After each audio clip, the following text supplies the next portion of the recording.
याद है शिव बाबा कौन है? कौन है शिव बाबा? परमात्मा पिता है। ठीक है,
ओम शांति। पीछे बच्चों को धूप लग रही है ना, धूप लग रही है ना। जो छांव में बैठना चाहते हैं हाथ खड़ा करेंगे। सारे सबको छाया चाहिए। और दिशा घुमा ले, दिशा घुमा ले।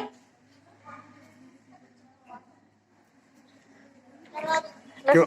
हाँ, धूप में सूरज पड़ रहा है ना सामने। खड़े हो जाइए बच्चे। बड़े बच्चे आगे आ जाएंगे, टेबल उधर पहुंचाना है।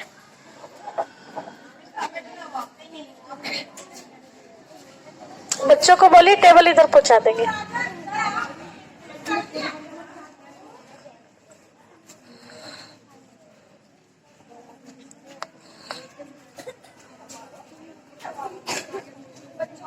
टेबल उधर पहुंचा दीजिए।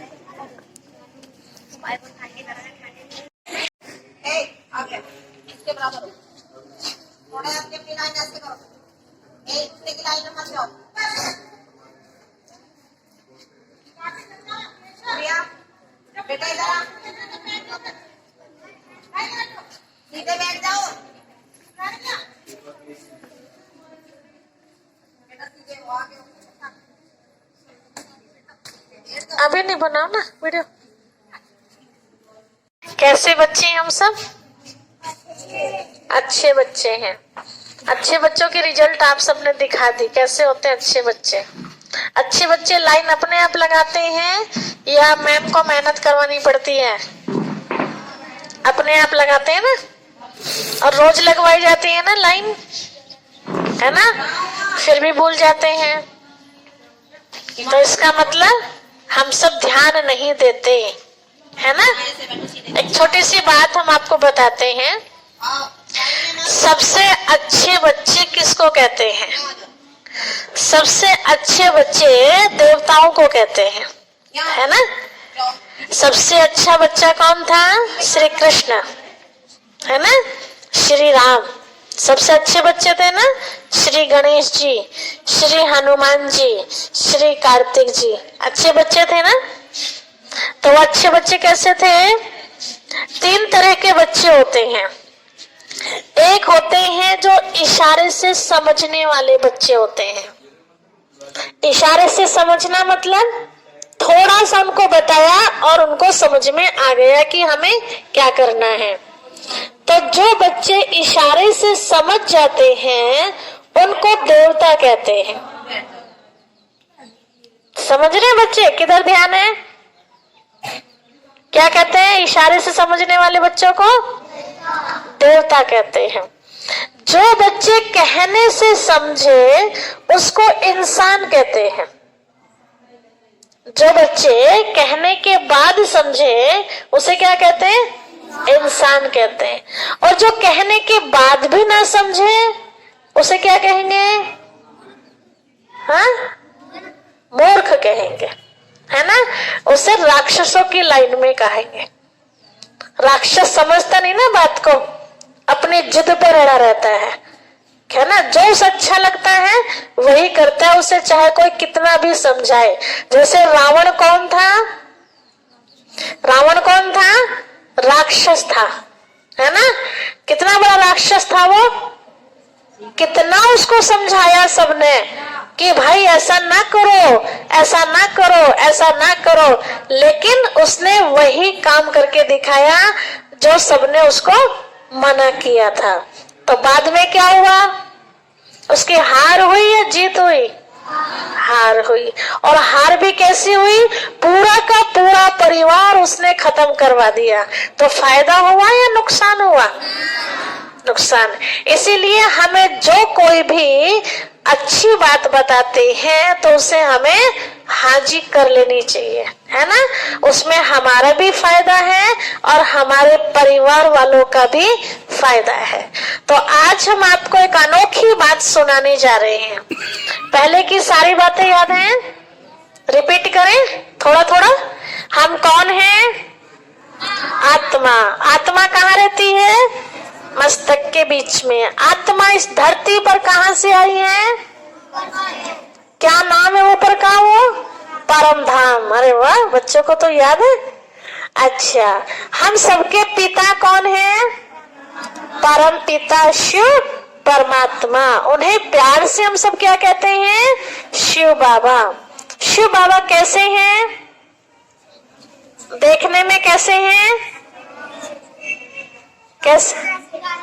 सितारे जैसे। हम आत्मा देखने में कैसी हैं? सितारे जैसी, है ना। जैसे शिव बाबा वैसे हम आत्मा भी हैं। ठीक है। शिव बाबा करते क्या हैं? ये भी बताया था ना। शिव बाबा करते क्या हैं? सबको ज्ञान देते हैं, है ना। सबको सुखी बनने का रास्ता बताते हैं। किसी को भी वो दुख नहीं देते। सुख दुख किसके कारण होता है? किस वजह से होता है सुखी या दुखी? हम अपने कर्मों की वजह से, है ना। हम फेल होंगे तो मैम के कारण या अपने कारण? हम पास होंगे तो अपने कारण, है ना। आज हम आपको बता रहे हैं बहुत सुंदर बात, याद रखेंगे। आज तक आपने सुना होगा कि मनुष्य जब मर जाता है तो उसका अगला जन्म भी होता है, सुना होगा ना। अब अगला जन्म कहाँ होता है ये किसी को पता नहीं है। तो हमारे बड़े बुजुर्ग या हमारे धर्म की जो किताबें हैं उनमें ऐसा लिखा हुआ है, बताते हैं कि मनुष्य जब मर जाता है, थोड़ा सा मैं मैम से अनुरोध करूंगी, आपकी तरफ आपके बच्चों का ध्यान जा रहा है, थोड़ा ध्यान देंगे आप भी, आप बच्चों को गाइड करेंगे ना। मनुष्य जब मर जाता है तो कहाँ जाता है? ऊपर जाता है, लेकिन बार बार ऊपर नहीं जाता, एक बार जाता है। जैसे आपके स्कूल में कोई फंक्शन हो, फंक्शन 3 घंटे का है और उस 3 घंटे के बीच में जो प्रोग्राम हो रहे हैं स्टेज पर, आपने उसमें भाग लिया हुआ है। कभी आप डांस करने के लिए आ रहे हैं स्टेज पर, कभी आप स्पीच करने के लिए आ रहे हैं, तो कभी मौन एक्टिंग करने के लिए आ रहे हैं, तो कभी कुछ और करने के लिए आ रहे हैं। तो जब तक प्रोग्राम एंड नहीं होता, क्या हम घर चले जाते हैं? नहीं जाते, वहीं के वहीं, कभी वहां कभी वहां, कभी वहां कभी वहां, ऐसे रहते हैं ना। तो ऐसे ही इस दुनिया में भी हम सब परम धाम से आए हैं नाटक करने के लिए। हम सब नाटक ही कर रहे हैं, हम सब एक्टर हैं। तो जब तक हमारी पूरी एक्टिंग खत्म नहीं होगी तब तक हम ऊपर नहीं जाएंगे। तो किसी की 1 जन्म की एक्टिंग है, तो किसी की 10 जन्म की, किसी की 20 जन्म की है। ठीक है। और सबसे ज्यादा एक्टिंग कितने जन्म की है? वो है 84 जन्मों की एक्टिंग। कितने जन्मों की? 84 जन्मों की। आज तक हम सुनते थे कि मनुष्य 84 लाख जन्म लेता है। हम आपको बताएं 84 लाख जन्म नहीं होते, केवल मनुष्य के 84 जन्म होते, 84। ठीक है। और हर जन्म में मनुष्य क्या बनता है? आज तक सुनते आए थे कि मनुष्य किसी जन्म में गधा बनता है, किसी जन्म में कौवा बनता है, किसी जन्म में उल्लू बनता है, किसी जन्म में भैंस बनता है, किसी जन्म में नाली का कीड़ा बनता है। ऐसे सुनते आए थे ना कि जैसा कर्म करेंगे वैसा भगवान उस योनि में हमें भेज देगा। लेकिन ऐसा नहीं है। हम मनुष्य के रूप में ही कर्म करते हैं, तो भोगना भी हमें मनुष्य के रूप में ही है। कैसे? आप इस चित्र में देख रहे हैं, सब बच्चों को चित्र दिखाई दे रहा है? सबको दिख रहा है? चित्र में दिखाया गया है, यहाँ किसी की मृत्यु हो गई, आत्मा ने शरीर छोड़ दिया, है ना, इसको मृत्यु कहते हैं। आत्मा यहाँ से निकली और यहाँ जाकर के किस में गई? बच्चे में गई, है ना। तो बच्चा किसका? इंसान का या गधे का? इंसान का, है ना। ये पहचान है। अगर आप किसी पशु को देखते हैं, गाय का बच्चा कैसा होगा? भैंस जैसा, गाय जैसा, है ना। और भैंस का बच्चा? चींटी का बच्चा? खरगोश का बच्चा? खरगोश जैसा होगा, है ना। तो ऐसे ही हम सब परमात्मा पिता के बच्चे हैं, हम इंसान के द्वारा जन्म लेते हैं, तो हमारा रूप भी कैसा होगा? इंसान जैसा।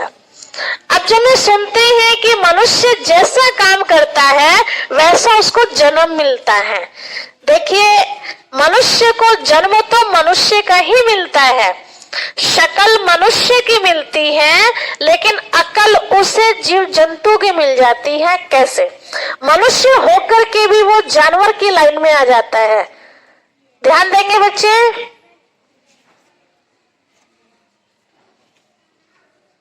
कैसे जानवर की अकल उसको मिलती है? उसके कर्मों की सजा। कईयों को आपने देखा होगा, किसी को हम बार बार समझाते हैं और उसको बात समझ में नहीं आती है, तो उसे क्या कहते हैं? क्या कहते हैं? क्या कहते हैं? बुद्धू। और क्या कहते हैं? मूर्ख। और बताइए, आप सबको भी टाइटल मिलते होंगे। और क्या क्या मिलते हैं टाइटल? सबसे कम बुद्धि किसमें होती है? उस दिन भी बताई थी लास्ट कहानी गधे की, है ना, याद है? तो या दूसरा कहते हैं भैंस बुद्धि, है ना। एक शब्दों में कहते हैं हमारे बड़े, डायरेक्ट किसी को ना कह के इनडायरेक्टली कहते हैं कि भैंस के आगे कितनी भी बीन बजाओ, भैंस पे असर होगा नहीं ना। तो ऐसे जिनकी भैंस जैसी बुद्धि है, उन्हें कितना भी समझाओ, समझ में आएगा? उनको नहीं आएगा। तो शक्ल तो मनुष्य की मिली है, लेकिन अकल कैसी मिली है? भैंस जैसी। तो उसे भैंस बनने की जरूरत पड़ेगी? कोई जरूरत नहीं है। कई ऐसा देखते हैं कि दिमाग से काम नहीं करते, बस मेहनत करने से मतलब है ना। उसे पता नहीं धूप निकल रही है, क्या क्या दिक्कतें हो रही हैं, कुछ नहीं पता, बस लगा रहेगा। तो उसे क्या हम कहते हैं? गधों की तरह लगा रहता है। तो गधा तो नहीं है ना, क्या है वो? इंसान है। लेकिन अकल कैसी मिली उसे? गधे जैसी। ठीक है। जैसे कईयों को आपने देखा को चलना ही नहीं आता ठीक से, चलते कैसे हैं? एक पैर यहाँ, एक वहां, एक वहां, एक वहां, है ना। तो क्या कहते हैं? कैसे चल रहा है? ऊंट की तरह, है ना। चलना भी नहीं आता, तो वो ऊंट है क्या? नहीं ना। लेकिन ऊंट जैसा अक्ल उसको मिला है, इंसान जैसी अक्ल उसको नहीं मिली है। ऐसे किसी भी चीज के लिए कई बहुत फालतू का बोलते हैं। ज्ञान की बात करें तो बहुत अच्छा लगता है, लेकिन जिन बातों से कोई मतलब ही नहीं बनता, ऐसी सी बातें करते रहते, बोलते रहते, तो लोग उन्हें क्या कहते हैं? अरे इसके मुंह क्या लगना है, तो कुत्तों की तरह भौंकता रहता है। तो वो कुत्ता है क्या? इंसान है ना। लेकिन अक्ल कैसी मिली उसे भगवान से? कुत्ते जैसी मिली है ना। कईयों के अंदर चोरी करने की आदत होती है ना। स्कूल में तो चोरी करते हैं, घर में भी चोरी करते हैं। कैसी चोरी करते हैं? दूध पे मलाई उतरी, मलाई चुपचाप खा ली, है ना। आप में से तो नहीं करते ऐसे कोई बच्चे? नहीं करते, बांट के खाते हैं सब परिवार में। तो जो चोरी करते हैं उसे लोग कहते हैं ये तो बिल्ली जैसे हैं। तो बिल्ली तो नहीं ना। ऐसे किसी भी चीज के लिए अब देखो, कई बच्चे बहुत गुस्सा करते हैं, है ना। आप तो अच्छे बच्चे हो, आप तो गुस्सा नहीं करते ना। जो बच्चा गुस्सा करता है हाथ खड़ा करेंगे जरा, जिन्हें बहुत गुस्सा आता है। अच्छा, आपको बहुत गुस्सा आता है? गुस्सा आता है आपको? खड़े हो जाइए जरा, खड़े हो जाओ। किस बात पे गुस्सा आता है आपको? किस लिए गुस्सा समझते हो गुस्सा क्या होता है? अच्छा, किस बात पे आता है गुस्सा? क्यों आता है आपको गुस्सा?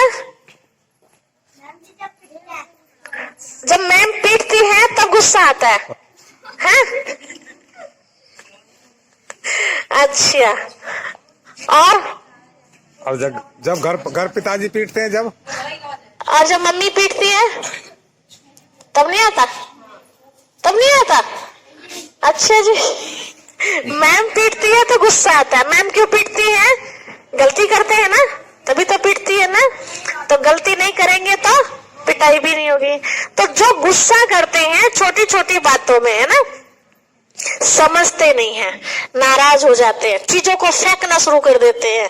कई बच्चे करते हैं ना घर में कि या तो मुझे पापा जी ये चीज दिला दो, नहीं तो घर में तोड़ फोड़ शुरू। तो उन बच्चों क्या कहते हैं, ये देवता है या राक्षस है ना? कहते भगवान ने पता नहीं राक्षस जैसा बच्चा हमारे घर में कैसे दे दिया। तो उसके क्या सींग लगे हैं तो उसको राक्षस कहा? नहीं ना।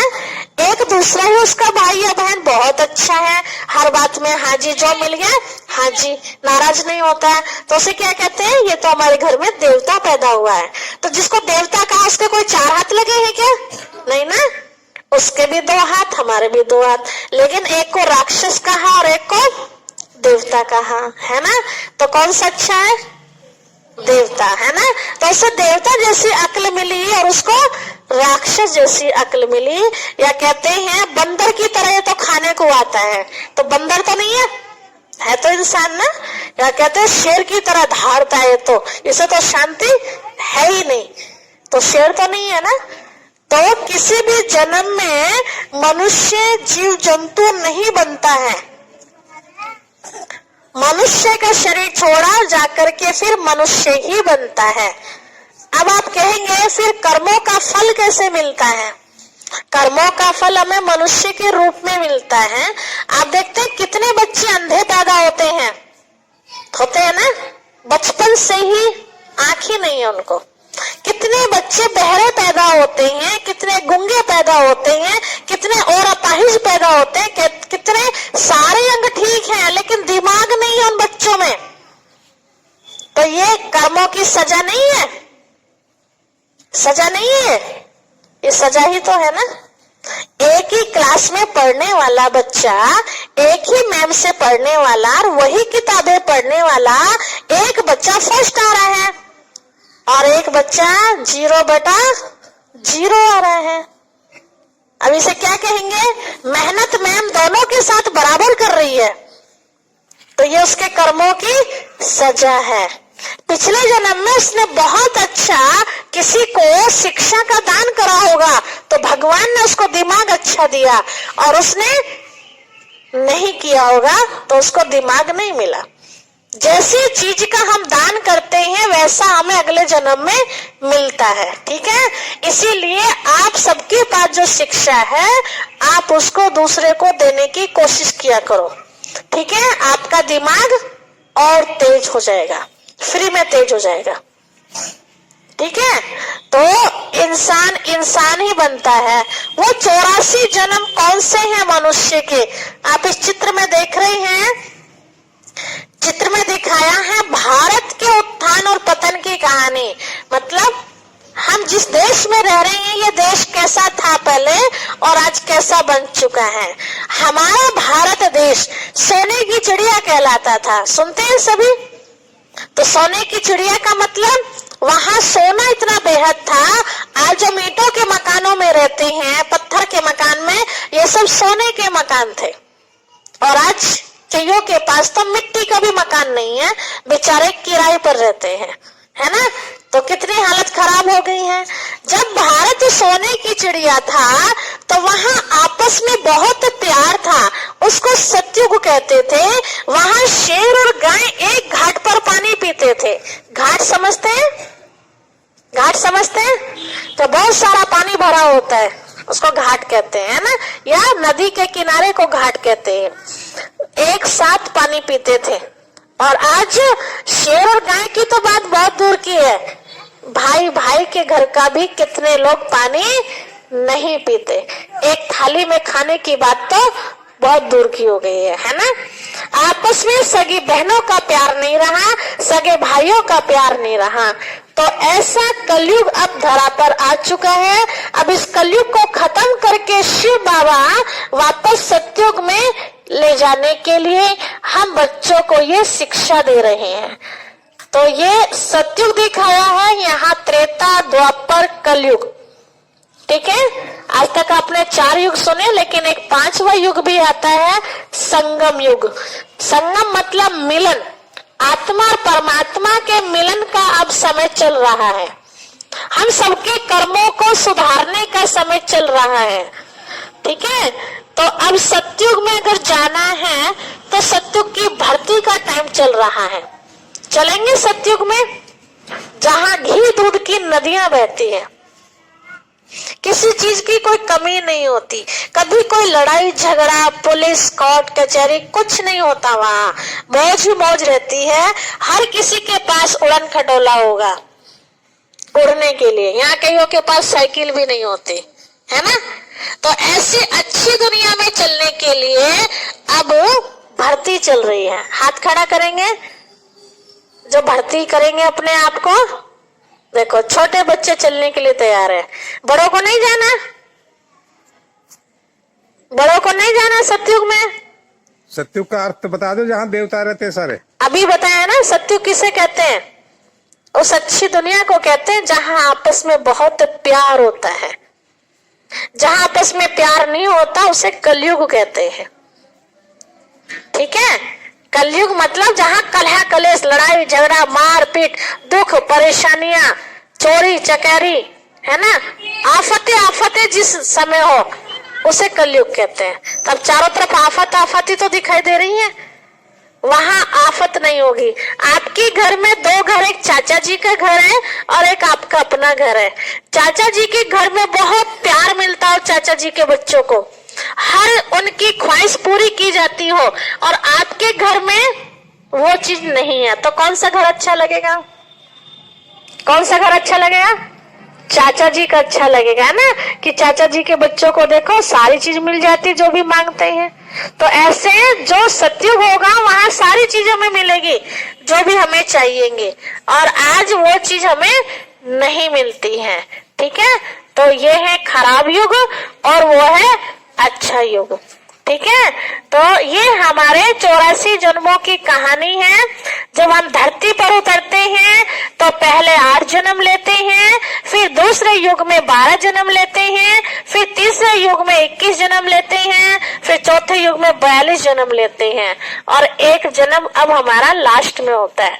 सिर्फ 84 जन्म लेता है इंसान, इससे ज्यादा नहीं लेता, और कम से कम एक जन्म लेता है।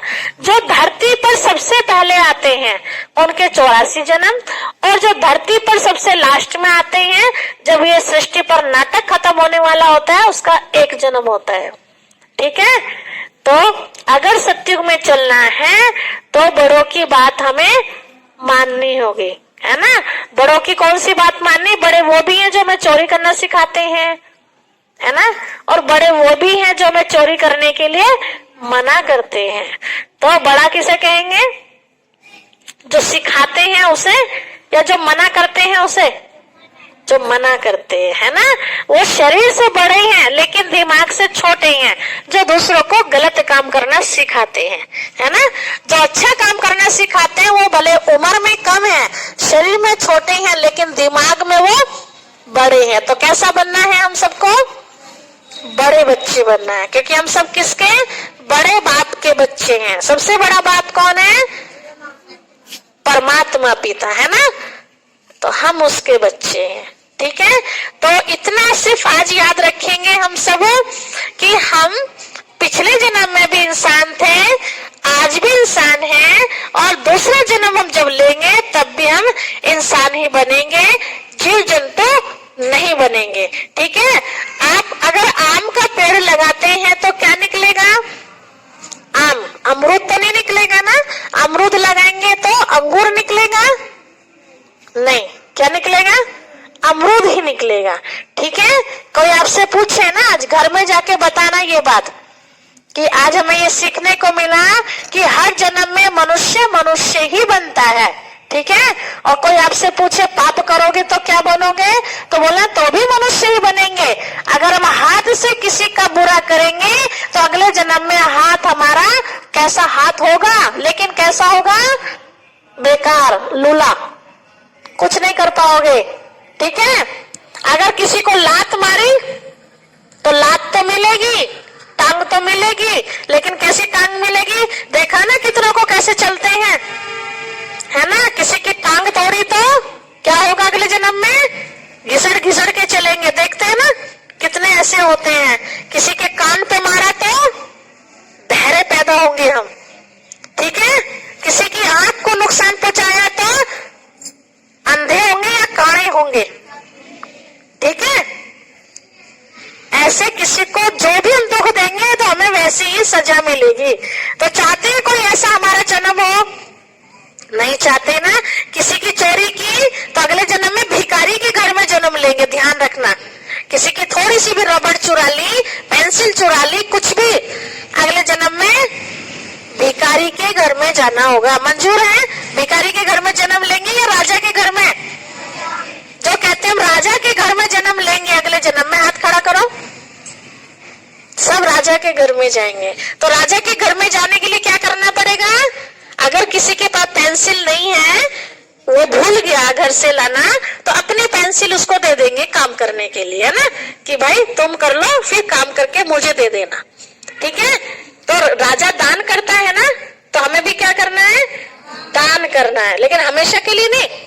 काम करा फिर वापस ले ली, अगले दिन वो अपने ले आएगा। ऐसे तो नहीं उसके पास तो नहीं है, वो बेचारा बैठा, लेकिन मेरे पास दो पेंसिल है, तो उसको मदद करनी है, ठीक है। तो आज के लिए इतना ही काफी है। कल आपका लास्ट दिन है, ठीक है। लास्ट दिन क्या बताएंगे वो कल सुनेंगे। उसके बाद परसों आपका पेपर है, ठीक है। जो सुनाया है इसी का पेपर होगा, इससे अलग नहीं होगा पेपर, ठीक है। अब देखते हैं कितने बच्चे पास होंगे, ठीक है। जिनको लिखना आता है वो लिख के, और जिनको लिखना नहीं आता है उनका हम अलग से मौखिक लेंगे, ठीक है। पक्का? तैयार है पेपर देने के लिए? हाथ खड़ा करेंगे। कौन कौन पेपर देंगे? अच्छा, बड़े बच्चे पेपर नहीं देंगे? अच्छा, पेपर के नाम से आओ भी ना, क्या पता चलेगा कि समझदार कौन कौन है। जो बच्चा पेपर देने के लिए पहुंचेगा वो समझदार की लाइन में आएगा, और जो बच्चा पेपर देने नहीं आएगा वो किस लाइन में गिनती होगा? किसमें? बेसमझ में आएगा, है ना, बुद्धू बच्चों में आएगा। क्योंकि डर किसको लगता है पेपर देते हुए? बुद्धू बच्चों को। जो होशियार बच्चे होते हैं उन्हें पेपर देने में डर, तो पता चल जाएगा कौन होशियार है और कौन बुद्धू है, ठीक है। तो होशियार बच्चों का फोटो खींचा जाएगा, ठीक है। अच्छा, ओम शांति जी। फर्स्ट नंबर वालों को इनाम भी तो मिलेगा, फर्स्ट नंबर वालों को।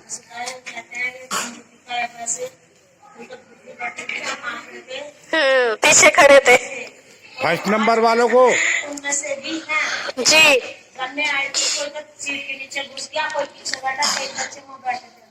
बताओ, ठीक है। देखिए मैम हमें कितनी अच्छी बात बता रही, याद दिला रही है। आप सबके भी बड़े बुजुर्ग बताते होंगे, एक बार भगवान जी सबको बुद्धि बांटने के लिए आए, ठीक है। बुद्धि बांटने के लिए आए। आप सबने सुना होगा, कहते हैं जब किसी बार बार मेहनत कर रहे, पढ़ रहे, पास नहीं हो रहे, नहीं, या कोई काम कर रहे हैं, वो काम हमारा नहीं बन रहा, तो क्या कहते हैं? भगवान ने पता नहीं हमारे भाग्य में क्या लिख दिया था, है ना, ऐसे बोलते हैं ना। और हाथ कहाँ जाता है? यहाँ। हमारे भाग्य में क्या लिख दिया था? भगवान भाग्य नहीं लिखता। भगवान भाग्य कैसे बनता है, भाग्य मतलब अच्छा जीवन कैसे बनता है, उसका ज्ञान सुनाता है। तो जो ज्ञान नहीं सुनता तो समझो उसको भाग्य नहीं मिल रहा। तो जब भगवान भाग्य बांट रहा था तो कहते हैं आप कहाँ खड़े हुए थे? कहाँ खड़े हुए थे? पीछे, या लाइन में ही नहीं थे, तभी तो नहीं मिला। पीछे थे तो मिल जाएगा, थोड़ा देर से मिल जाएगा, लेकिन जो लाइन में नहीं होगा उसको मिलेगा नहीं, मिल सकता। तो इसीलिए ये जो ज्ञान आपको स्कूल में मिल रहा है, चाहे वो हमारे से मिल रहा है, चाहे आपको हमारी मैम से मिल रहा है, तो ये आपको भाग्य मिल रहा है। आपका जीवन अच्छा बनाने के लिए आपकी मैम आपके पीछे कितना मेहनत करती है ना, तो उस मेहनत का तो रिजल्ट दिखाएंगे ना आप सब अच्छा, ठीक है। तो कहीं ऐसा ना हो जाए कि हम भाग्य से दूर हो जाए, खाली के खाली रह जाए, ठीक है। इसलिए जहां से भी शिक्षा मिलती है, खेलना बंद और शिक्षा लेना चालू। खेल काम आएगा या शिक्षा काम आएगी? शिक्षा, जो शिक्षा का महत्व जानते हैं आज वो ऑफिस में बैठे पंखे के नीचे काम करते हैं, और जो शिक्षा का महत्व नहीं जानते हैं वो कहाँ लगे हुए हैं? आलू खोदने में लगे हुए हैं, है ना? ठीक है, जिन्होंने थोड़ा सा पढ़ाई करी है वो आलू को ढोने में लगे हुए हैं, और थोड़ी सी पढ़ाई की हुई है वो आलूओं का हिसाब किताब करने में लगे हुए हैं, और जो बिल्कुल बुद्धू है वो आलू चुगने में लगे हुए हैं, है ना? क्योंकि पढ़ाई नहीं करी ना तो क्या काम करेंगे पेट पालने के लिए? वैसा ही करेंगे ना। तो इसीलिए आपको भी आलू चुगने है क्या? नहीं ना, गर्मी में नहीं जाना ना, पंखे में रहना है ना। तो अच्छे बच्चे बनिए, अच्छी पढ़ाई कीजिए ताकि आप दूसरों को भी पढ़ाने के लायक हो जाए। ठीक है, जैसे आपकी मैम आपको पढ़ाती है ऐसे आप भी दूसरों को पढ़ाने के लायक हो जाए, तो आप सब गर्मी से, बरसात से, ठंड से, धूल मिट्टी से बच जाएंगे, बाबूजी बन के रहेंगे, है ना? चाहते हैं सभी बाबूजी बन के? चाहते हैं? हाँ, बाबूजी बन के रहना है। ठीक है, ओम शांति। तो समय की कीमत समझो, ये बहुत अच्छा समय है, और तुम इसकी मीटिंग में बैठ कर खराब कर दो तो बेकार है। जब मैं नीति ज्ञान सुना रही है तो तुम कमरे में क्यों बैठे हो गई? बताओ, कमरे में तो रोज बैठते हो, अपने घर भी बैठ के आए होगे आराम से।